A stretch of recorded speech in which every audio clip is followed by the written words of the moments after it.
Hey, welcome into the Believe in Monsters podcast. I am one of the hosts. Our main host with the most, Joe Gaither, seems to be MIA at the time. We hope he's He's at the okay. Waffle House. Is that the Search Waffle your local House? Waffle House. Maybe IHOP, maybe Denny's. We're not 100% sure. It's one of those like total mid breakfast places, not like a snooze or anything like that. But anyway, welcome in. We are live on Facebook, Twitter, YouTube. Find the podcast when it is dropped sometime in the future on Apple Podcast, Spotify, wherever else Lucas wants to post that shit. Maybe some like Adam's Aus- in here. Australian YouTube or something. I don't know.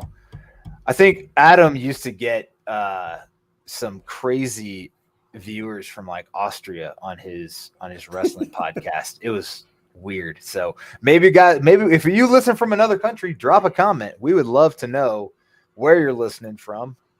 Joining us in the chat is my co-host on the other podcast I dabble in, Mr. Adam Kunos. He's probably on the road. Hopefully he's not driving and the wife's driving. But anyway, Lucas, how are you tonight, my friend? I'm great. I'm here. I'm present, unlike Joe Gaither. We might need to put a milk carton out for him because we haven't heard from him. Hopefully he's all right, like we said. Maybe I mean, he's just he taking did. He's probably it's a long sleeping. day already. Oh, Adam's in Boston. Come swing by the studio, my friend. The studio. The AKA Salem studio. AKA. Get some clam chowder while you're out there. What's your favorite Boston based food, Lucas? Honestly, clam chowder is probably up there. Specifically from right outside Fenway Park is some of the best clam chowder I've had. Bleacher Bar.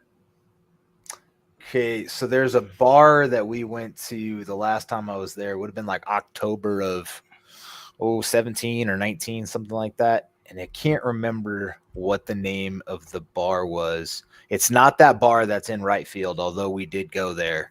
That place is the Bleacher Bar. That place is dope. That's so cool. There was another bar like around they have really good clam chowder there. In that bar? Man, yeah, specifically. Gotta go. Next time I plan a trip up there to New England to come see you and your lady, we're gonna have to go to the Bleacher Bar, get some clam chowder. But the bar you're talking about was around Fenway? Yeah, it's like I swear it's like probably like home plate and like right across the street. I can't remember what it's called. Anyway, it was good. Is it called like it's baseball themed, right? Obviously, it's called like Sluggers or something like that. Yeah, something. I think I know exactly what you're talking about. I don't know the name of it. That place is super popular though. Well, anyway, enough about food in Boston, and thank God we didn't bring up the football team there because this is a football show, and this is a Bears podcast, and we actually have some Bears news a little bit. Not a lot going on. This is sort of the slower time of the year. We're about to head into the super dead zone where we're about 6 weeks of nothingness until like the end of July. So we had OT, we had rookie minicamp, right? And then we had OTAs, organized team activities, voluntary. Then we had mandatory minicamp starting today. Is that right, Lucas? Does that schedule sound about accurate? Correct, yes. Yeah, I think today was the first day of mandatory minicamp, I think. I believe so. And we don't have any like Kyler Murray situations or Lamar Jackson situations or anything like that. Baker Mayfield. Robert Quinn didn't show up. Who? Robert Quinn. Robert Quinn? Tell me about that, Lucas. What's going on with Mr. Quinn? Well, mandatory OTAs, which mean you're supposed to be there, and he just didn't show up today. Apparently, Eberflus did not sound too happy about it. I mean, he said he expects him to be there, and I haven't really heard too much Robert Quinn news. Last time we heard from him, he said he wanted to be a Chicago Bear, but apparently he's doing his own workouts now, and I don't know. Maybe this is a plea to get off the team, and We talked about this before. I mean, the Bears should oblige him to get him out. Yeah, the only things I've heard, I listened to the Hogan Johns podcast because those guys are the shit. The Adams are absolutely awesome. You should listen to their podcasts and all of that. But they were saying, he's a veteran. He knows how to get himself in shape. He knows how to be ready to play football. But like with the new coaching staff and the hits philosophy and all of that stuff, like maybe Quinn isn't ready for that much intensity yet. And he's just like, yeah, I'm just going to wait until August before I bring my hits philosophy. The other side of that is there are some rumblings and grumblings. They were turned down by the team that Robert Quinn, has asked to be traded. Kind of in the background. He wants to play for a winner, as any veteran player does. Totally understandable. Bears are a winner, though, right, Lucas? I mean, we're going to win 6.5 games, according to the Vegas. I don't know. Do you think if they didn't have Robert Quinn, would that go down? No. Do you think Robert Quinn is equal worth to a win? No. One football war? No. I don't know. I think over the course of a season, I think his cumulative total of, I don't know, if he had 15 plus sacks, I think may equal out to about one win. Maybe. That's fair. Like, if you didn't have him last year, maybe you lose an extra game. I don't know. Maybe we're thinking about it too much. I don't know. Regardless, Lucas, there's definitely not anybody that I know that overthinks anything more than you. So please divulge us with like the in-depth analysis of what Robert Quinn brings to the team. And I think you're probably right. But it also depends, on the timeliness of those sacks. Are they, Aaron Donald's Super Bowl ending type sacks, or are they right fourth quarter down by 15? Nobody cares what's happening, and we're sacking quarterback number 3 because it's irrelevant. Quinn's sacks obviously came at various times throughout the year last year, and he was valuable. All-time Bears sack leader, single season sack leader. So I have nothing but I've liked Robert Quinn since North Carolina, so I'll never talk shit about Robert Quinn. I just fuck around. So I was stoked the day we signed him. Obviously, fans were not happy with the contract, but man, I don't care. I learned a little something about the salary cap this week. There was a clip by Andrew Brandt, I believe, on Twitter. Is that his last name? Is that his first name? Brandt, the BRANDT. Is it Andrew Brandt? Yeah. Yep.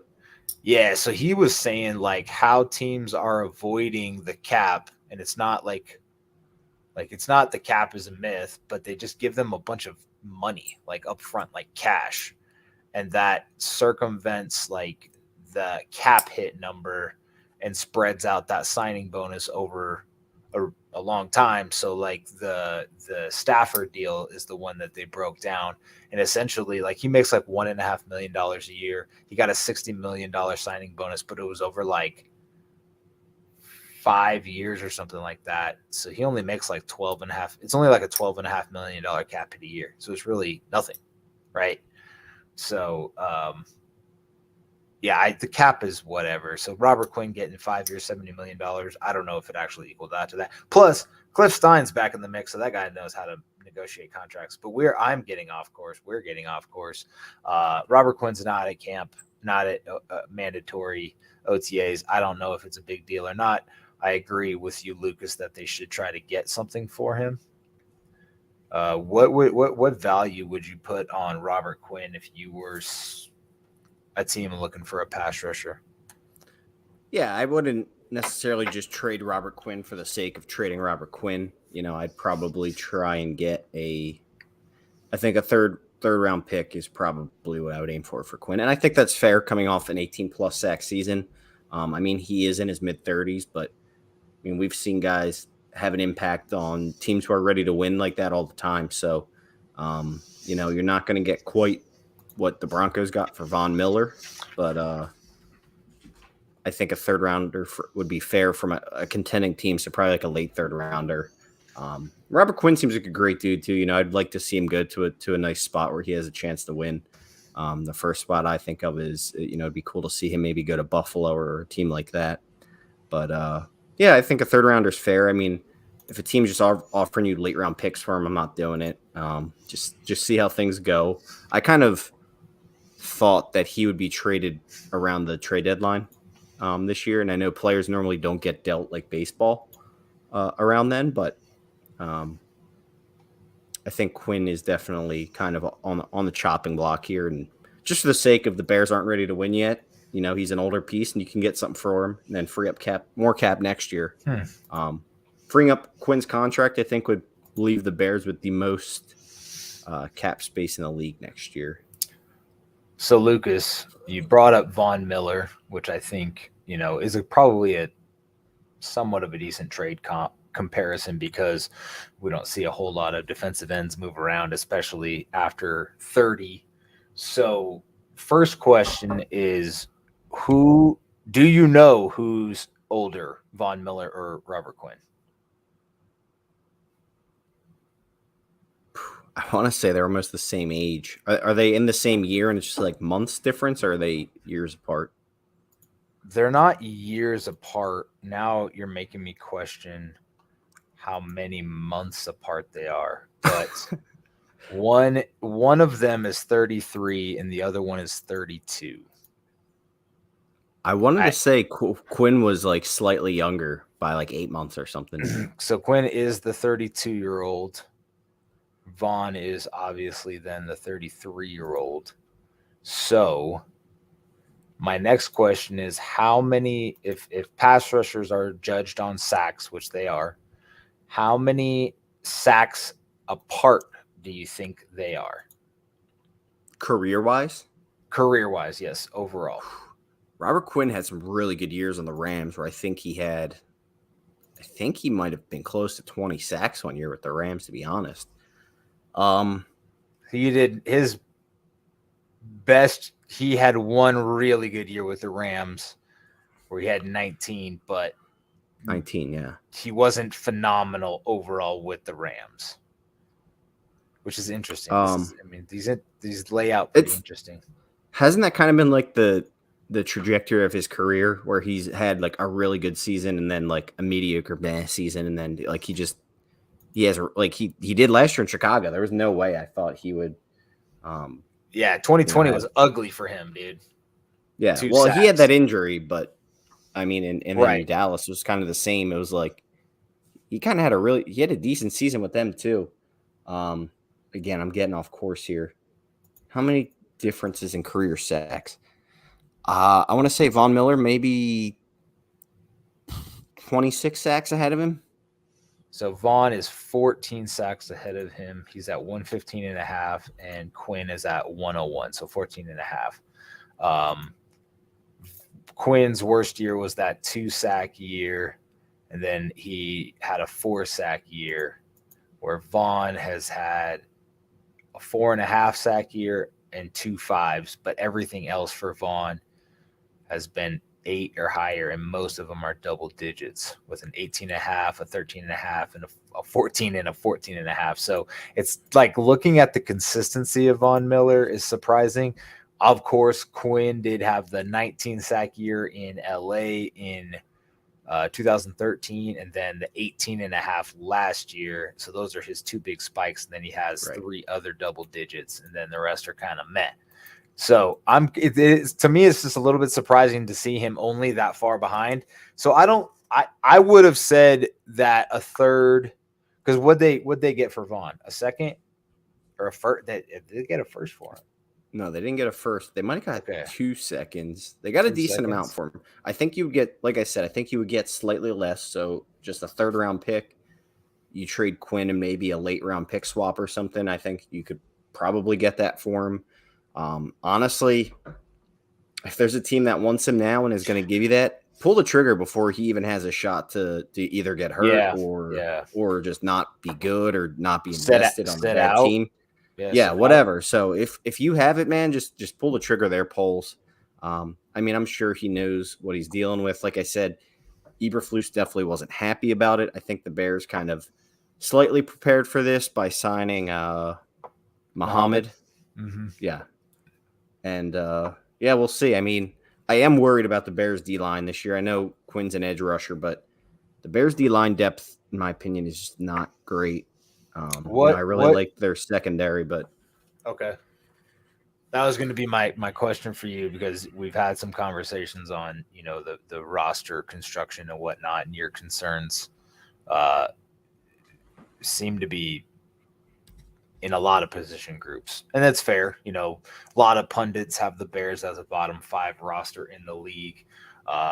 So I'm such an optimistic Bears fan. I think every player is bound for greatness, or bound to break out, or the draft picks are just the best thing to happen to Chicago since deep dish pizza. So I don't know.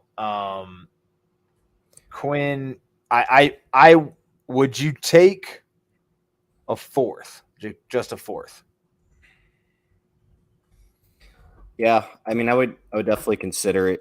I think it would really depend on what I we like to think we're in on the know with a lot of these players, but truthfully, we don't know anything. So if that's all the Bears thought they could get, okay, sure, fine. I think they could get more though. But Okay. as always, Khalil Mack surprised us. He didn't fetch a lot, but a lot of that had to deal with the money you're getting off the books as well. So Yeah, yeah. People some of love that that will money. also factor into what happens with Quinn. And the flip side of this is if you do wait a little bit, you give other teams a chance to possibly get injured or have players hold out or whatever, and create a need on their own roster. So if a Mm, team is desperate enough, you're going to get more for them, obviously. So yeah, I mean, I think you definitely have to consider a fourth form, especially with where the Bears are at. I mean, we don't like to say it, but they're definitely kind of in the middle of a rebuild here. right. If they didn't have Fields, this would be a full blown, we suck type deal. Fields is the only reason I care about the Bears this year, really, and just why I think they won't be as bad as people say. Because I fully believe in Fields and think he's going to take a step to elevate the team. But outside of that, I mean, I think they're one Justin Fields not being there away from being a very awful team. Yeah, since we're talking about Quinn, and you mentioned the defensive line depth, it's a little concerning, especially switching schemes, and really the best 3 tech is had injury histories and is Justin Jones, yep. is new. So, and that's being new to the Bears is totally fine. I mean, obviously everybody's new to the Bears with the new regime and whatnot, but linebacker is concerning for me. Roquan is pretty much all you got. Yeah, they signed. I mean, they're banking on a lot of. I mean, I get it. We've said all offseason that Poles' strategy is very transparent. They're banking on low cost, high upside players that maybe you can find one or two of these guys who really balls out, and you have a piece moving forward that you can build around, which would be awesome if, say, it's Nicholas Morrow or Justin Jones turns into that guy that you're like, awesome, we have our starting linebacker, starting 3 tech moving forward or whatever. But there's also the flip side of that, these guys could flame out. They don't have too Totally. much experience. A lot of them have injury history.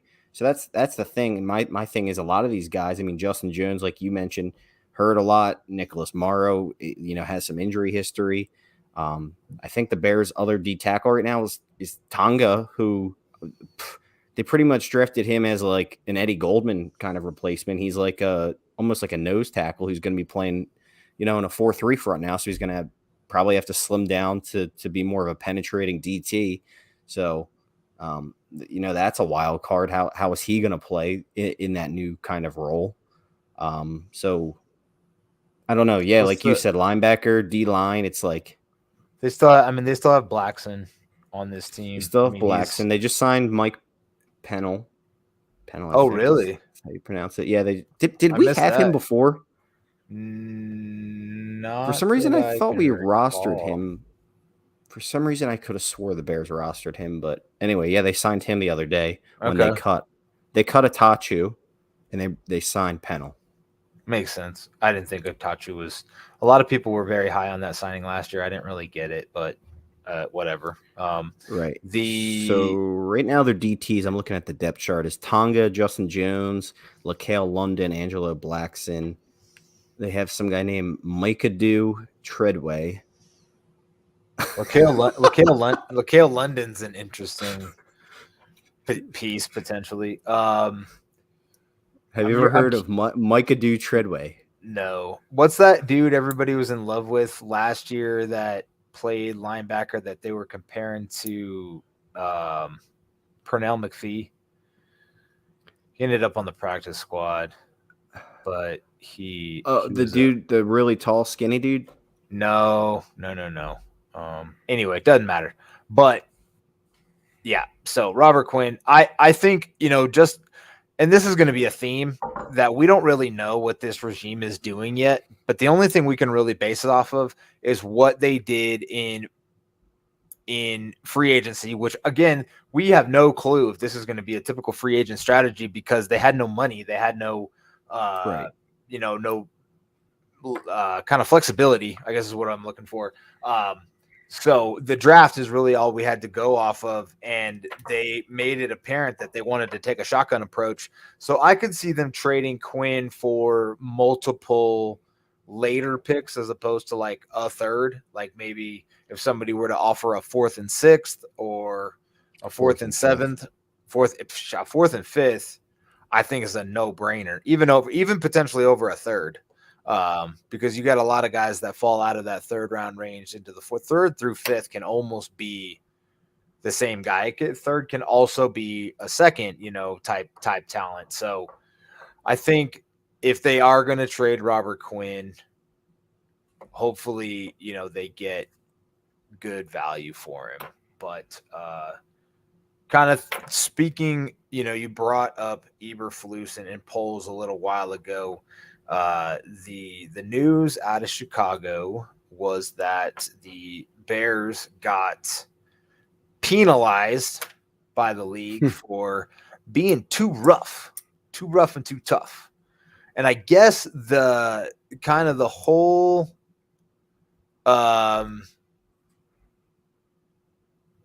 red flag around this infringement is if guys are on the ground. So they don't want players knocking each other down or throwing each other down. So if guys fall down on their own, coaches are like, get up, everybody up, stay up. But I guess if they fall down too much, the league is they frown upon that. So Lucas, is this a big deal, or is this just a nothing burger and we're happy to see the players practicing hard? Yeah, I don't think it's that big of a deal. Is that what it is? First of all, I want to know how do they track this? Do they have someone out there watching practice? The league sends somebody. Did one of the players rat? No, the league sends somebody. All right. So that's interesting. And it's just like it sounds like you read into this more than I did. They just see how often they're on the ground to determine if they're hitting or not, or there's just more contact than. Yeah, they just probably determine the roughness of the practice. When you have a coach that wants to be intense, Hogan Johns might have said that might have flagged the league a little bit more, like, oh, hey, they want to be intense, they want to bring the thunder, so maybe they sent a rep out a little bit early or something like that. Like the league might have been on the lookout. But the guy, I guess the media, so Hogan Johns talked to a lot of the players, and 3 of them were player reps or were union reps, and the union is the one that actually dings dings a team, and they said that even the union reps were like, yeah, whatever. This is like nothing.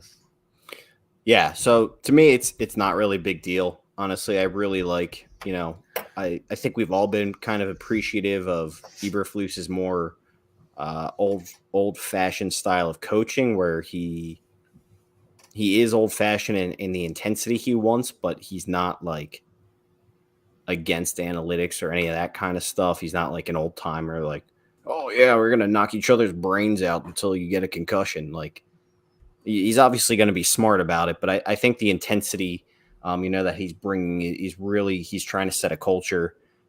It really wouldn't surprise me. I mean, you got to think these guys know the freaking rules. Like, you got to, I don't think they were completely unaware of what could possibly happen, but maybe it's one of those things like, hey, we have this crazy tough practice, we get a day off later for getting fined or whatever, but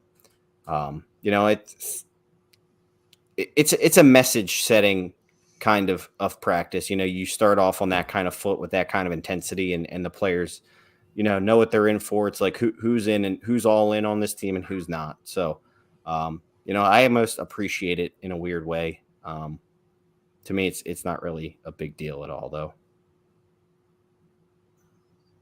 All right. I How agree. do you feel about it? I love it, man. I mean, it like, and the players aren't just, chill practicing either. They're going hard, and they're assumingly buying into the system. So the more prepared you are on game day, the easier the game is. So if you're practicing hard, you're going to play hard. That's how I look at it. I have zero issues with what's going on or what happened. It's unfortunate that I find it funny that, the punishment is to like not go to work. Hey, your punishment for working too hard is to just don't go to work. I mean, can you imagine? Well, the irony of this is that the other teams penalized in recent years for it have been the 49ers and Ravens, who are two of the most well-oiled machines in the league. So, right. And Belichick also gets warned. It's not really a big deal. Like I said, as long as I don't think Eberflus is that guy, but as long as he's not that guy that's, telling players to smash each other's brains out at practice and is smart about it, then I don't see an issue. That's a pretty intense way to say it. Smash each other's brains out. Do you think somebody would literally use that kind of language? Smash his brains out. Yeah, dude, like an old-fashioned coach, like a psychopath. Yeah. So, like, give me a coach that like would do that. But probably not in the league anymore, man. You think like a oh, what's his name? Greg Williams. Like a Rex Ryan. Yeah, okay. Yeah. Greg Williams, man. Yeah. He was literally saying that kind of stuff on YouTube. True. On yeah, you're right. Well, that's a whole nother podcast. But other than that, not a ton coming out of OTAs and the first day of minicamp, other than lies, offensive line movement, the offense having a good day, the defense having a good day, kind of going back and forth, whether or not it's coach talk and whatnot. So obviously we're going to get into the O-line shuffling because that seems to be the biggest news. So we'll preface this a little bit, or I'll preface this a little bit with, we talked about Jalen Johnson getting moved to the second team for a practice or two, and then he's been back with the ones. Kind of a side note, Kyler Gordon hasn't been in practice. He's been at the facility but hasn't been in practice, so we don't know what's going on with him, if he's injured or if this is something else. But I think they said he was riding a stationary bike today, so definitely great. We heard stationary bike 5,000 times last year. Next thing you know, Kyler Gordon's going to be pushing a sled up a hill, and people are going to be like, he's fine, everything's fine. That was me No, last year saying he's fine, by the way. What's the here he is, the sleepyhead himself. Whoa. Joe Gaither in the house just in time for the best part of the podcast. Joe, why don't you take some time, wake up a little bit, listen to Lucas and I, silky smooth, Barry White voices, drink some water, splash your face, shotgun a Miller Lite if you want. I don't know. But so Kyler Hold on, Gordon, Chris. Before you go forward, I need to ask, what is the cornerback equivalent of pushing a sled up a hill? Like if an injured lineman pushes a sled up a hill, what is the cornerback's equivalent? back pedals of some sort with a parachute. With a parachute, yeah, back pedals with a parachute. I was actually thinking like a those you're doing weighted pull-ups. You got the chain and then the weight dangling from your junk. Like they got to do back pedals with that thing on it and keep it from like whacking themselves in the junk. You think that'd be punishment enough? Get to practice. Come on. But anyway, so let's get into the big movements. Started out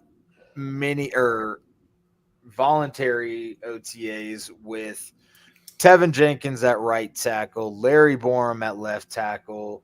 You had Whitehair at left guard, Patrick at center, and Mustafa at right guard. And then when OTAs or whatever the fucking words are called opened up, it was Braxton Jones at left tackle, Cody Whitehair, Patrick, Dakota Dozier at right guard, and Larry Borum at right tackle, with Tevin Jenkins moved to the second team at right tackle. So no position movement for Jenkins, just I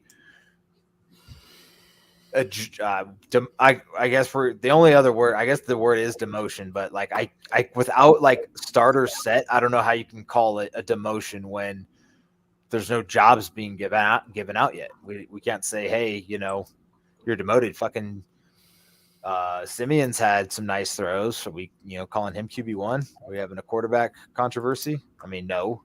So I don't know what else to call it. He got moved down to show the twos how to be a one is what we're gonna call it. I think he's been there for multiple practices. It's the second practice now. So this is at least the second practice that I heard that he was second string right tackle. I think you're right. I think he did. And Braxton Jones is the first string left tackle. So are we gonna say that he's the starting left tackle? Or are we gonna? I mean, is it as big of a deal that Braxton Jones is the left tackle with the ones as it is that Jenkins is the right tackle with the twos? I'm not quite ready to say it's a big deal yet, but I think it is a little bit concerning that Jenkins is with the twos. More so than Jones was the one rookie I think a lot of people pointed to, not myself, but a lot of people said, all right, this guy is probably the best of the group. He has a chance to start. And when I think Eberflus said something about Jenkins playing a right tackle, a few weeks ago. So I was like, okay, you didn't really expect him to play left tackle, whatever. So that position was kind of open. But for me, I don't think coaches do things without at least some sort of purpose in the back of their head to at least have an idea to put people in positions they think they'll be in. Obviously things can change without pads and hitting, right? But I don't think Eberflus having him with the second team is just flat out nothing. I think there is something a little bit there, whether it's, for all I know, Jenkins' back could still be hurting him, and maybe he's not 100%, and that's why he's with the twos. I have no clue. Yeah, I have no idea. That's one thought in the think tank that I've seen is that Jenkins, had some football experience last year in the NFL. It wasn't really phenomenal at left tackle. He also was hurt for a long period of time last year. So, maybe that is something to kind of break him in a little bit slower The other thing that I think that I haven't heard enough of is like why is Borum at right tackle and not at left with the ones? Like, why wouldn't you put who's the veteran tackle that they had signed? What the hell's his name? He has a long name. Anyway, like why is Borum not the left tackle with the ones? Talking about Julian Davenport. Sure. Yes. Or Somebody else, or one of the rookies. You know, I mean, I know Braxton Jones is probably a left tackle, but there was another right tackle drafted. I can't even remember our draft class right, like off the top of my head. I had to look it up earlier, and I still can't fucking remember their names. But the kid from you have Carter, Kramer, Thomas, who is probably playing guard, and then Jones. I think Jones is probably the only true left or the only true tackle out of the class. Have we heard where Thomas and Carter are lining up at all?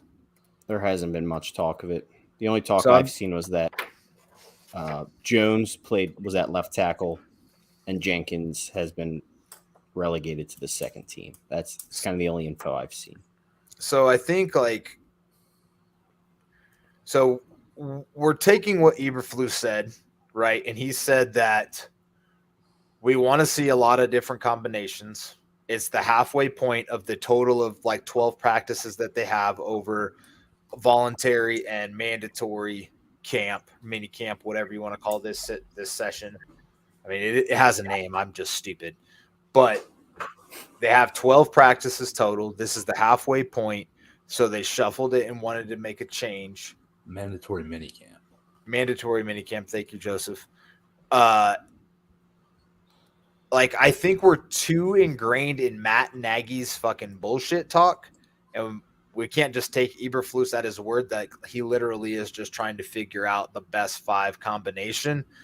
And, you know, these are the pieces that they're unsure about. Obviously, they're sure about Cody. They're sure about Patrick.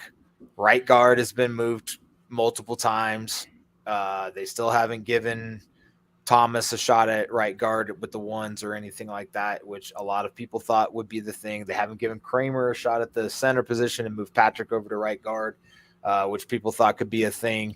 So could it be that they're just not sure about Borum at left tackle and that he could be the right tackle, or maybe he moves to guard tomorrow? I don't know.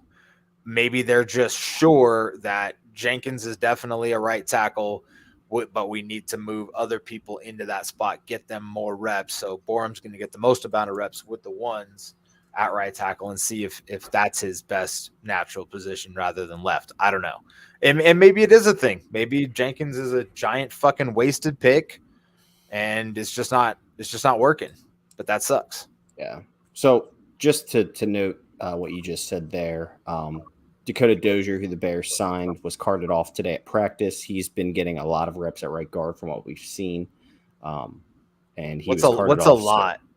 I thought it was pretty even between him and Mustafa. Oh, I saw one of the tweets. I think Mustafa started there, and then I think recently most of the reps have been going to Dozier there. So is it the same thing as like what I was saying about split at 50-50, like the first half of the 12 total practices was Mustafa's, and now the back half will be Dozier's? I mean, I honestly don't think until we get to July, late July or early August, that we'll know what's happening. Like if Jones is getting number 1 reps at left tackle when we get to like late July. Joseph, do you have a date for me on when camp actually opens?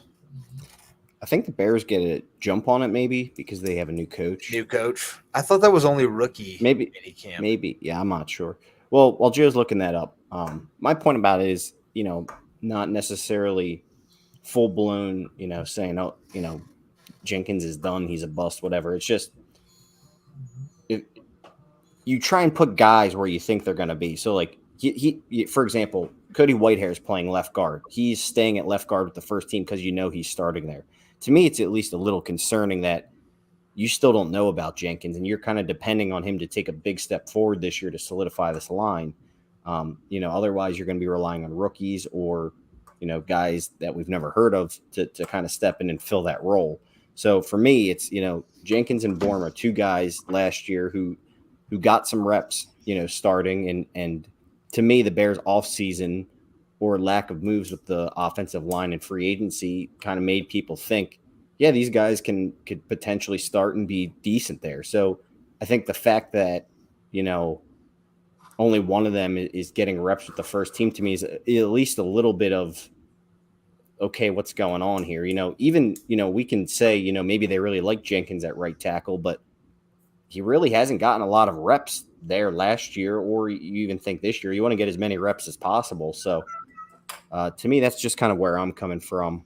I don't know. I do think there was also the comment that, maybe he's not mobile enough to play in this scheme, that he's too kind of big and lumbering to be a zone blocker in this scheme. And maybe that's, he lost a lot of weight. Maybe he's also adjusting to that. I don't know. Yeah, no, definitely. There's so many things behind the scenes that we just don't know. And I guess on the surface, it might look like something, but Adam Kunos says it's laughable and he's not worried. That was from earlier. That was about the no, that's from right now. I just said it right now. 9:48 p.m. It says 8. It says 7:48. 8:48. You're on. It's fucking 2:48 Greenwich Mean times. Joe, what do you think about all this? For me personally, I just don't think coaches waste their time with too much experimentation unless they really don't know, which again to me is the flip side of this, which is also concerning that you don't know yet.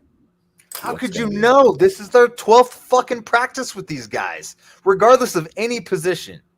It's their like, it's not even their 12th. It's like their 7th or 8th. Like, and it's all from previous regimes. So you had to make something out of what you had. So how could you, like, the fact that you think that they should know right now? I'm not saying they should know. They should have a good idea though of who's playing. Like they don't. You're talking about second-year guys, though. Like with Cody and Lucas Patrick, those guys are veterans. Of course you fucking know where they're going. But like with these two guys that one was a 5th-round pick who just happened to work out as okay, maybe. But what I'm saying is that goes back to my point of if they didn't know, why did they not bring in more vets to push these guys? Like if you didn't know, why not have a competition with a vet?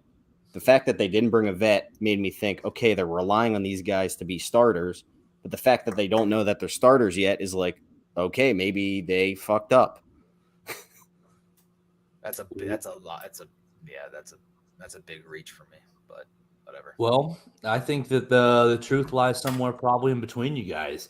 I think that Chris, you got a great point with them, only having a couple practices, but I think Luke has a great point as well. And honestly, where I kind of come down on this is maybe Luke Getsy is a little bit maybe we're seeing some of this inexperience because first time offensive coordinator, first time play caller. I mean, maybe we're seeing that this is kind of the product of some of this inexperience. Now, what it means for the Bears is going to be interesting. We're obviously waiting on Dakota Dozier's kind of outlook, and I've been pretty vocal. I think most of us have been pretty vocal about our displeasure with Sam Mustipher over the course of last season and going into where we are right now. Cody Whitehair and Lucas Patrick are really the only linemen that I have, any sort of faith in. So, in my opinion, you've got a whole crop of other question marks with Larry Borum, with Tevin Jenkins, with Mustipher, with Dakota Dozier, with Braxton Jones. Now, is Braxton Jones going to be the future left tackle of the Bears? Maybe, but I think that. It kind of goes back. I think Krogman has a point with it being the second practice. I kind of think they're all in experimental phase. And does that suck? Yes. Should they be further along? Yeah, Luke, you're right. They should be further along. They should know. They should have a better idea. and maybe they do. They're just kind of maybe they. I mean, obviously, everybody has an idea of what they want it to look like going into things, but perhaps after day one or after a little bit of time, they're like, maybe that's not the best thing. Maybe there's things that have happened at practice that have put some questions into their head.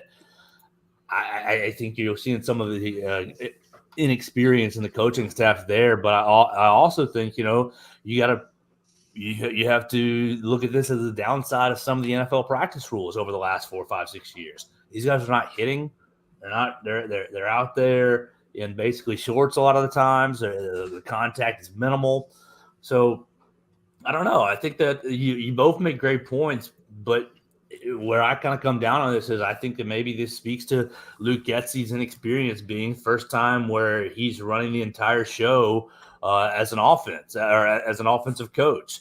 Do you think it's that's ultimately his call? Or do you think it's his call?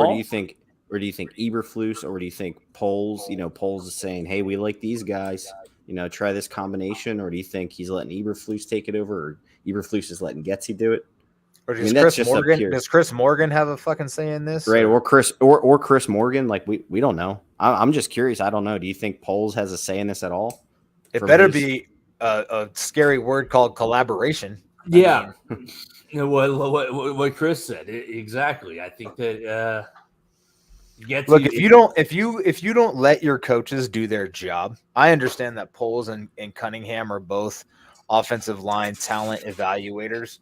But if you don't let their coaches your coaches do their job, and that goes down to Eberflus as well, who said he's a CEO type coach and he's going to let his coaches do their jobs.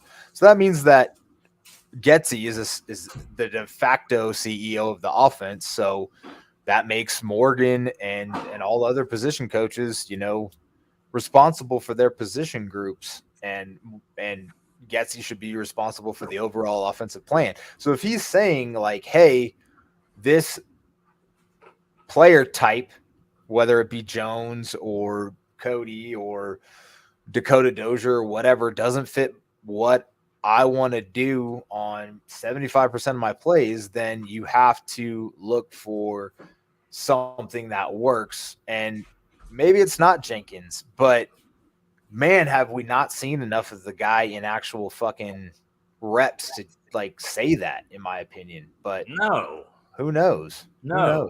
Especially at right tackle. I mean, at the beginning of the year, Lucas, you were like, "Oh, we need to move him to right tackle and figure out what's going on." Maybe they're like, "Okay, yeah, he's going to be the right tackle, but man, Borum is just not showing out at left tackle. Can he play right tackle and be like a swing tackle, and maybe Jones is the starting left? I don't know. I mean, I think that they're just trying to figure out what's going on. And as far as like bringing in vets to challenge them, they didn't do that anywhere. Like they didn't bring a fucking right guard in. We're talking about Sam Mustipher and Dakota Dozier. Yeah, who the fuck are these two schmucks? So like at least we have like with Borum, who played pretty well in OTAs last year and preseason. And if he didn't get a concussion, a lot of people thought that he would be the starting left tackle and that Jason Peters wouldn't have even been a thing. And we also have second rounder Tevin Jenkins, who, in theory should have, and they had to have evaluated him before. And I thought that they had good things to say about him. So they film on all these guys. It just doesn't line up with like everything else. Like this is kind of out of nowhere, kind of like the Johnson thing was like what the fuck? You're not going to start Jalen Johnson? And like people made a big ass deal about it, and it was nothing. Well, he went back to his spot, and that seemed like more of a. With Johnson, it definitely seemed like more of an attitude thing, like just with Eberflus trying to get on the same page as Johnson. With this, it seems different. I don't know. For me, the longer it goes on, the more concerning it is. Like, I think if we go this full week and Jenkins does not step back into that first team role, I think there's definitely some smoke around whatever's going on here. I said this a long time ago, but I ultimately think he might be playing right guard. I kind of hope that's the case. I don't want to wish anyone gets hurt, but I think Dakota Dozier possibly being hurt, it might be a blessing for this Bears team so they can see what else they have with either one of these young guys or maybe Tevin Jenkins at guard. I'd rather have that experiment than a vet who we know is just not good. I mean, and I know. let's go ahead. Well, you Go say ahead. that you say that you'd rather have that experiment rather than a vet that's not good. I think that's exactly why he hasn't brought in veteran competition in a lot of these areas. It's like why waste dollars on a veteran when I've got a bunch of rookies and one of them might use those reps to develop into something. Now maybe they all suck, but if they the bringing in your Jason Peters type or whatever. Yeah, what's that worth? Another win or two? Well, it's not even that. I think just having, at least from what I've seen with Dozier and Mustafa, I think it's then a safety risk for Fields. You at least need to have a competent starter there, whether it is a rookie or Jenkins, or you need to bring in someone else. To me, Dozier, that's also based on a Matt Nagy system, not where Getsy knows he needs to protect Fields. Like, look what they did to Fields during that Browns game. Jeez. They did nothing to protect him. Hey, I get it. I just think there is better options on the market than what the Bears have right now. But like going to Joe's point, you're wasting reps. Give them longer than a year. You're wasting reps with those guys. If you want to try to at least get one of these kids to pop, they got to get the reps to do it. Yeah, definitely. I mean, which is weird to me, which is why if they are truly experimenting, it is weird that none of these guys are getting reps with the first team and on these lines. Yeah, that's totally why I'm like, I don't know. Like, I just, these coaches, like I said, they have an idea of who's probably going to play where and where they'll be. So to me, that's why it's just like, all right, there's at least something here. And I think the longer it goes on, the more concerning it'll be. But let me make sure ultimately, the reported line today at practice was Braxton Jones left tackle, Cody Whitehair left guard, Mustafa at center, Lucas Patrick at right guard, and then no. Patrick was at center.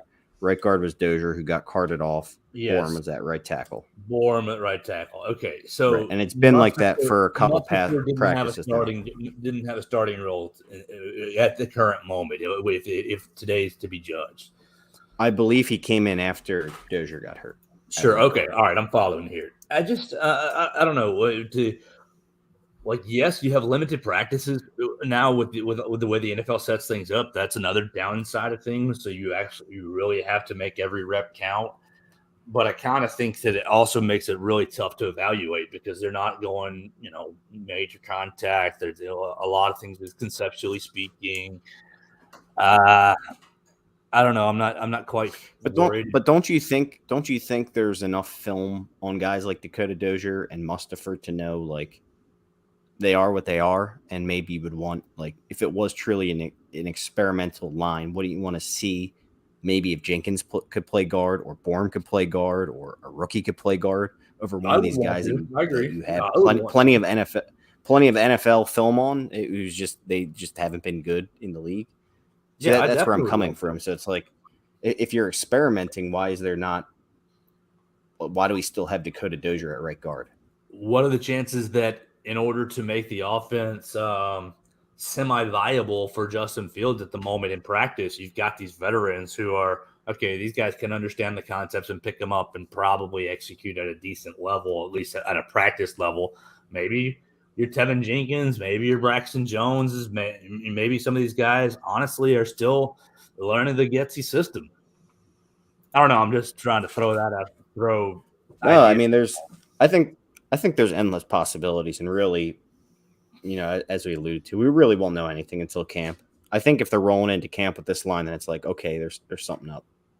But 100%. Okay, so Lucas, is it the worst thing ever to decide that Tevin Jenkins is a bust? I mean, wouldn't you rather know that? Wouldn't you rather decide that as soon as possible? I would, but my whole point on this is just that I would have liked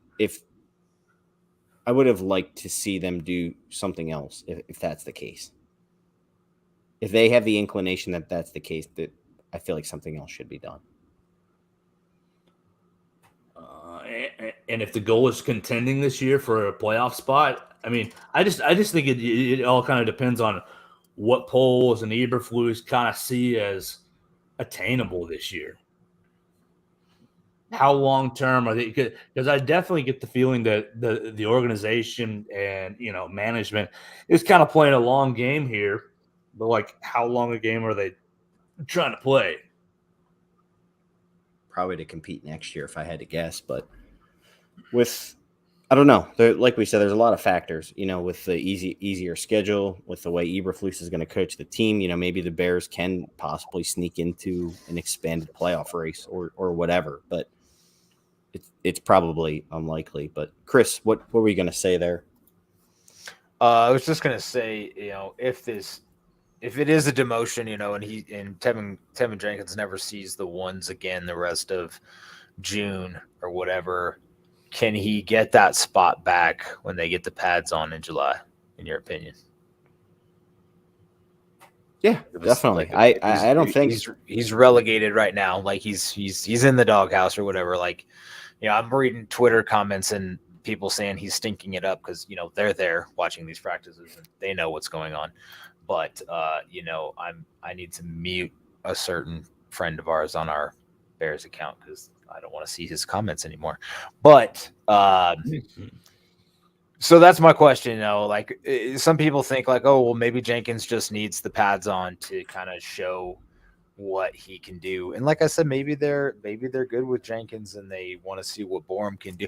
I'm curious, like Lucas, when it comes to like moving one of those guys to guard, if you're running this new zone scheme and it is concerning that Jenkins is, not athletic, I guess, enough to move with this. Is right guard the right spot for him, or is Borum more athletic and that's a better spot for Borum, or does it really matter, what spot you play? If you're not athletic enough to play one, you're not athletic enough to play either. Give me your take on that there scenario. Yeah, maybe. I mean, like you said, maybe they're just playing Borum there because they think Borum is a better tackle, which is maybe completely fair. I mean, in my opinion, I think he looked solid, pretty solid last year. But I don't know. Did you guys ever get the vibe that Jenkins wasn't a good athlete or good in space? I mean, No. To me, the move to right guard is more so just a kind of a pass protection thing. You'll have more help there. You won't be on an island as much and really just be able to focus on run blocking mostly inside. And I feel like you're on an island more at tackle. Correct. Yeah, that's what I'm Okay. saying. So like if you move him to guard, like you're going to cover that. He has more inside help. Patrick can jump in and point at somebody. You block him, big man, like that kind of thing. So to me, it's not as much as he's not a good athlete as maybe it's just his pass protection is shaky, so you move him inside. But in my opinion, the Bears just need to put their it sounds cliche, but they need to just put their 5 best linemen out there. So. And that's something that, Cody said I guess was pretty firm on. Like they've said it multiple times that they're going to put their best 5 out there.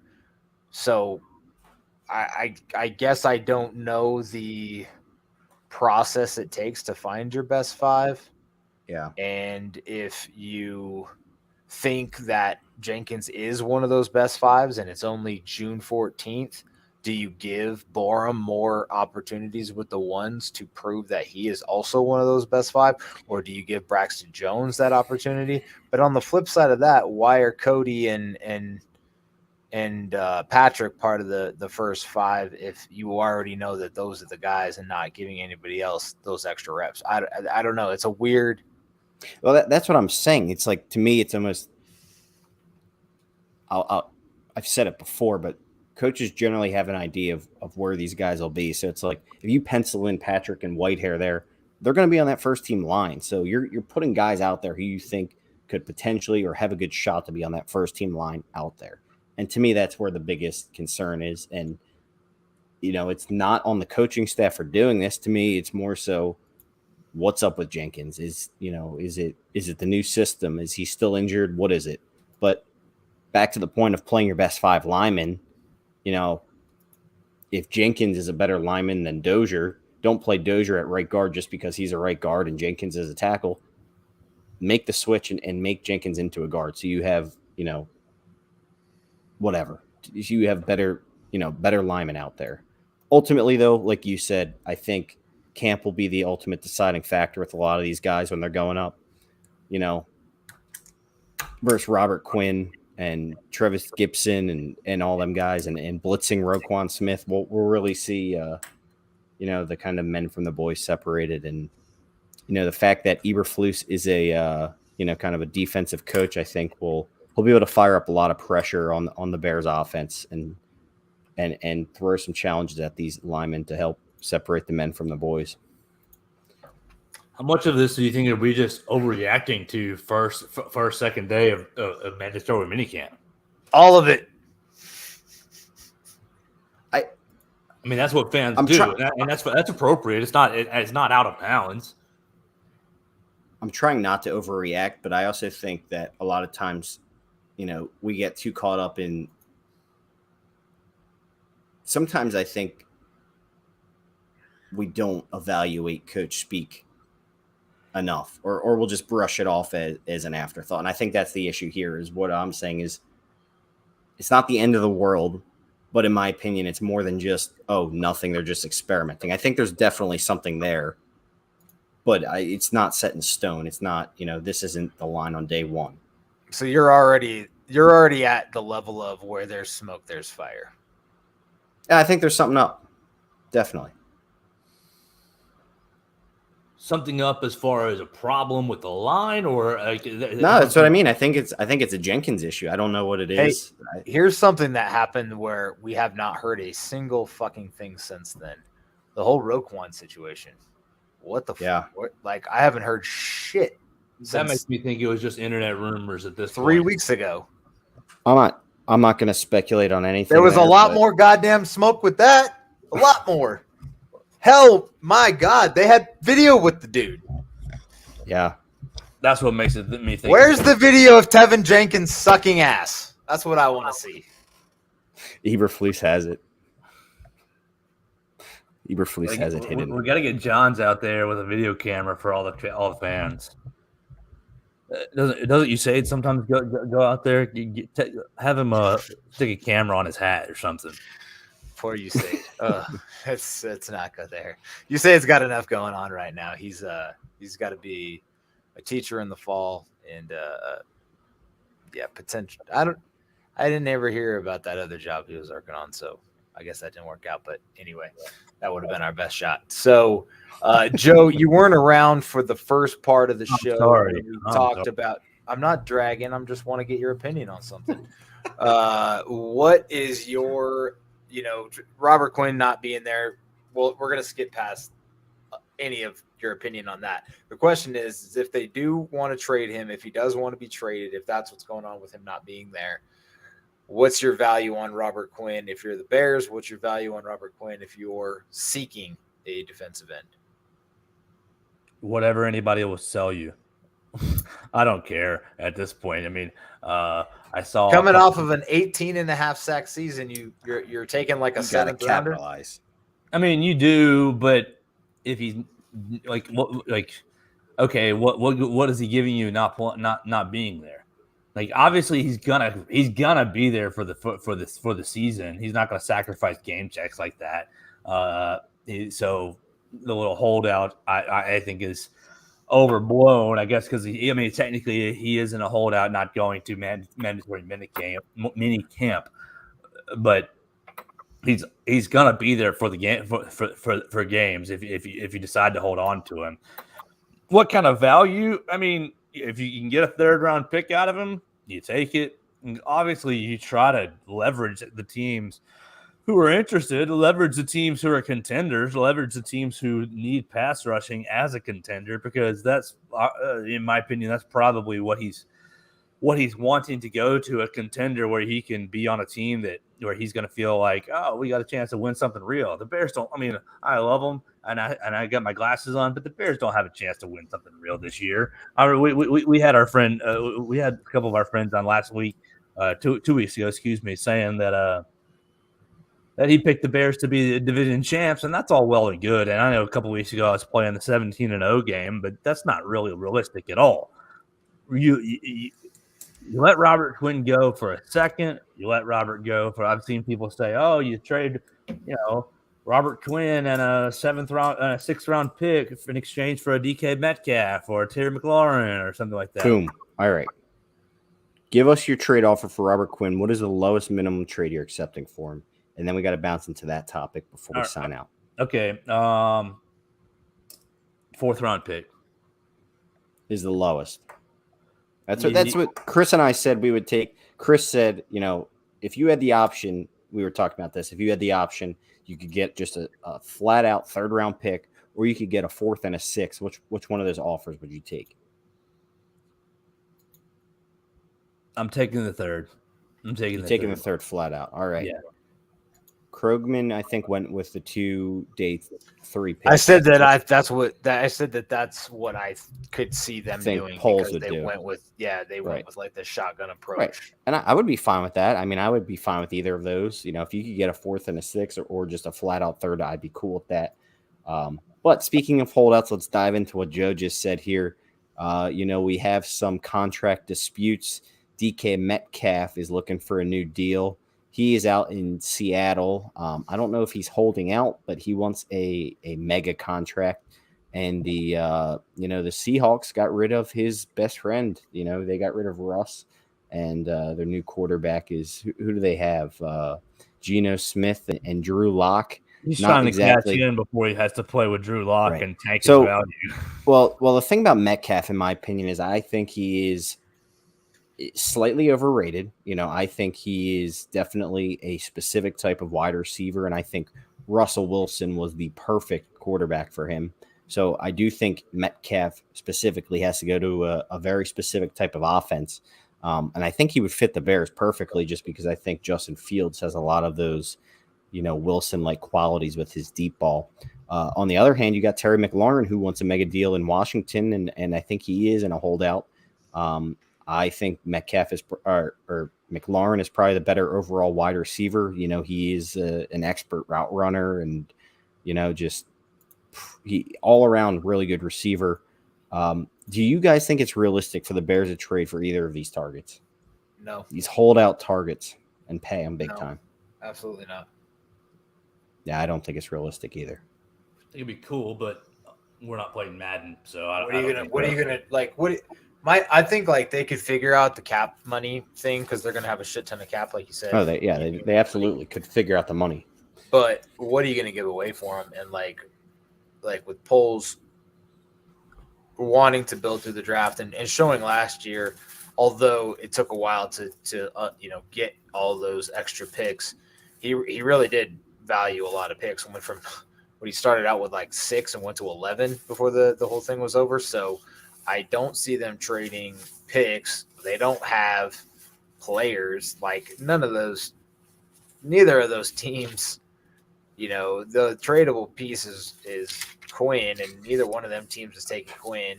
I was going to say the only tradable piece you could possibly trade for one of those two is probably Roquan, and would the Bears ultimately do that? I don't think so. I think they're going to extend him to a big money deal there. Yeah, I don't see that happening. I think I don't know. My answer is I don't see any way that happens, that they trade for one of those big holdout receivers. Washington needs to be smart and fucking sign McLaurin ASAP because that dude's a beast. And Metcalf, I mean, man, he had some big letdown games last year. Big. Dude, I'm telling you, at times. Russell Wilson is more important to that guy's career than he's important to that offense overall. What is that offense without Russell Wilson? What is it with it? I mean, shit, dude, he was not great last year either. Well, I'm just saying Metcalf is really – I know he's a dominant force, but he really is like – he just thrives off deep ball. And if you don't have a quarterback who can do that, he's not a good enough route runner to give you all that extra stuff that guys like McLaurin would give you. And I know people hate that take, and I've been on that train for years, but – I don't understand why Metcalf wasn't more like Des Bryant, running those slants. Like, who can't run a slant, dude? You can, like, Joe could run a slant. Well, give me Hunter Renfrow. DK, dude, there was a picture of DK Metcalf, and I think it was. And Renfrow with the grapes. Yeah, and Renfro, and it said like all of these guys play wide receiver. I think the other one was Antonio Brown, and It was AJ Brown. AJ Brown. Those two Yeah. are just shredded up, like looking just svelte. And you got Hunter Renfro looking like the wide receiver version of Tom Brady in his 1996 Michigan shorts, looking just terrible. He's got Brady boxer brand now. I need some Brady boxers. Did you see that? He's got Brady boxers. And some dude on Twitter asked him if he could have a game worn pair of his underwear, and Brady responded to him and gave him a code to buy some out of his store. You should give him a free code. No, that's what it was. He gave him like free boxers. Oh, that'd be cool. Not game worn, obviously, but. Well, no, but like not a code to buy some boxers. Like, hey, here's a code to go spend. They're probably $45 a pop, dude. Like boxers are these brand name boxers are just outrageous. You want some nice boxers? Get some 32 degrees from Costco. Best advice you'll ever get. They're the shit. Oh my gosh, that is the not Brady a sponsor, Boxer Brief 3-pack. What do you think? I think it's $120. I think they're $40 a pop. I want to say $89. Well, you're both a little high. The 3-pack Brady Boxer Brief 3-pack, $55. $20 a piece. That's actually not as bad as I thought they would be. I still wouldn't pay $20. Five pack you can get $85. The single is $20. Is it game dude? worn? I mean, I got buddies that buy socks that are that expensive. They're schnazzy socks. So, if you want to cup your junk with some nice Brady boxers, I mean, who am I to judge people for putting $20 on their sack?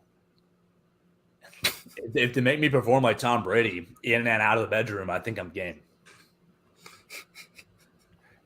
Tom Brady's golf game needs some work. Do we know how well?